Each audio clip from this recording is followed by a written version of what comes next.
Trey Gowdy, once again, is going back and forth with Hillary Clinton. We don't have a guest in this hour. No, we don't. Okay, here, let's just play a little bit of this. Ms. Abedin, can you print without any identifiers? Why would you want his name removed?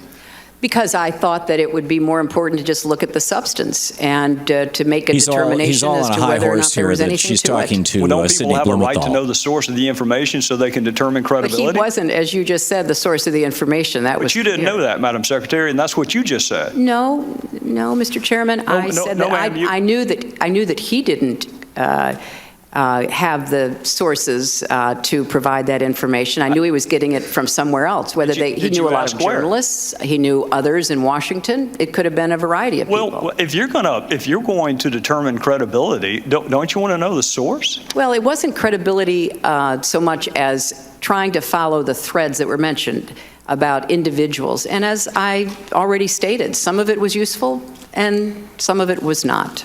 Well, did the president know that Mr. Blumenthal was advising you? He wasn't advising me. And, you know, Did he know that he was your most prolific emailer that we have found on the subjects of Libya and Benghazi? That's because I didn't do most of my work That's about fair. Libya on I'm email. not challenging that, Madam Secretary. I am not challenging that. All I'm telling you is the documents show he was your most prolific emailer on Libya and Benghazi. And my question to you is, did the president, the same White House that said you can't handle him, can't hire him, did he know that he was? It just froze up. Okay. Anyhow, so we'll see where this goes. Advising me, and I have no reason to have ever mentioned that or know that the president knew that. All right, I want to draw your attention to an email about Libya from Mr. Blumenthal to you, dated April 2011. It will be Exhibit 67. And this is informative. Should we pass on, and in parentheticals, unidentified to the White House? If you were going to pass something on to the White House, why would you take off the identifiers? Because it was important to evaluate the information, and from a lot of intelligence that I have certainly reviewed over the years, you often don't have the source of the intelligence. You look at the intelligence and you try to determine whether or not it is credible, whether it can be followed up on. Well, I'm going to accept the fact that you and I come from different backgrounds, because I can tell you that an unsourced comment could never be uttered in any courtroom. You have to have the right. We're not talking about courtrooms, Mr. Chairman. We're talking about intelligence. No, we're talking about credibility and the ability to assess who a source is and whether or not that source has ever been to Libya, knows anything about Libya, or has business interest in Libya, all of which would be important if you were going to determine the credibility, which I think is why you probably took his information off of what you sent to the White House. But here's another possible explanation. It may give us a sense of why maybe the White House didn't want you to hire him in the first place. Here's how evil she is. He's going to point it out. In one email, he wrote this about the President's Secretary of Defense. I infer Gates' problem is losing an internal debate. Tyler, and by the way, Tyler is Tyler Drumheller. That's who actually authored the cables that you got from Mr. Blumenthal. Tyler knows him well and says he's a mean, vicious little, I'm not going to say the word, but he did. This is an email from Blumenthal to you about the President's Secretary of Defense. And here's another Blumenthal email to you about President's National Security Advisor. Frankly, Tom Donilon's babbling rhetoric about narratives on the phone this is Trey Gowdy trying to read into the record has inspired derision among comments that he extracted from Hillary Clinton's personal emails that might reflect poorly on her or her associates. What you say is your old friend Sidney Blumenthal.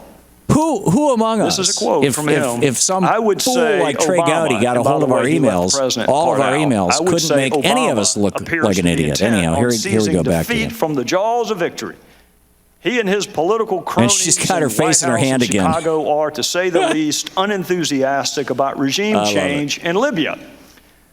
Obama's lukewarm and self-contradicting statements have produced what is, at least for the moment, operational paralysis. I think that may give us a better understanding of why the White House may have told you you cannot hire him.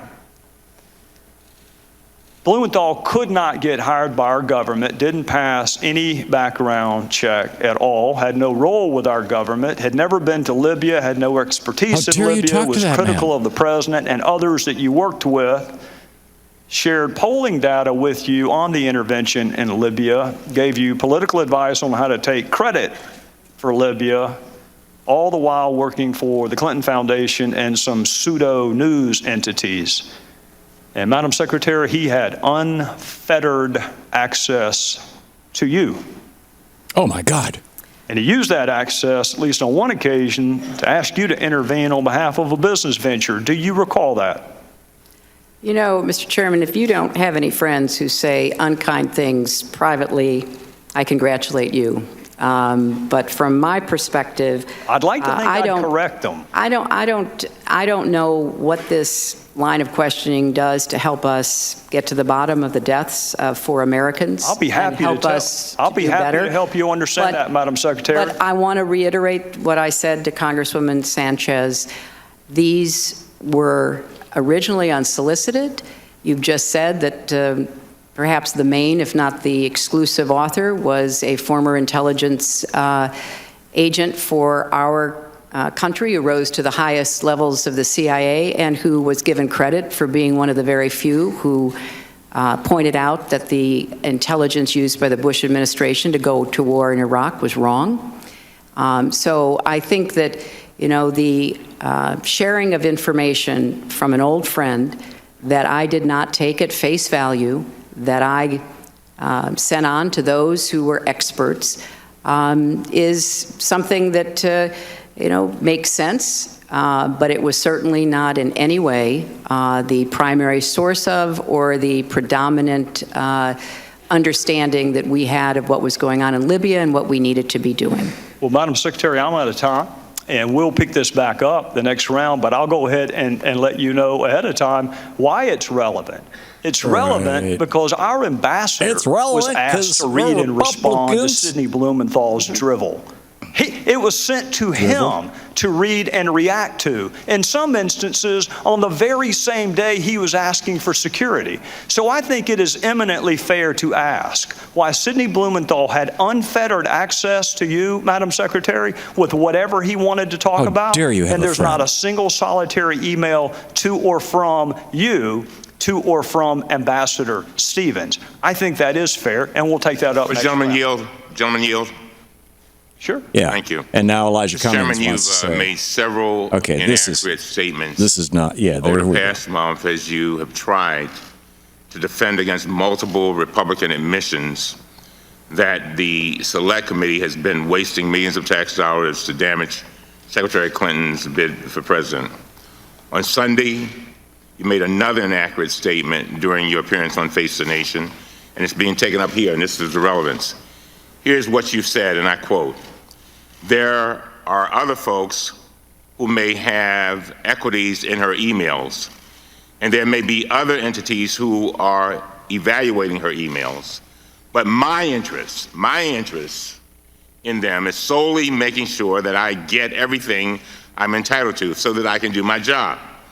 The rest of it, classification, Clinton Foundation, you name it, I have zero interest in it, which is why you haven't seen me send a subpoena related to it or interview a single person other than Brian Pagliano, because I need to know that the record is complete." And I'm going back to the Here's Elijah Cummings pointed out that Trey Gowdy basically lied on Meet the Press and then just now, did the exact opposite in his little performance with Hillary Clinton of what he said he was going to do. It's a fascinating. We live in interesting times, my friends. We'll be back.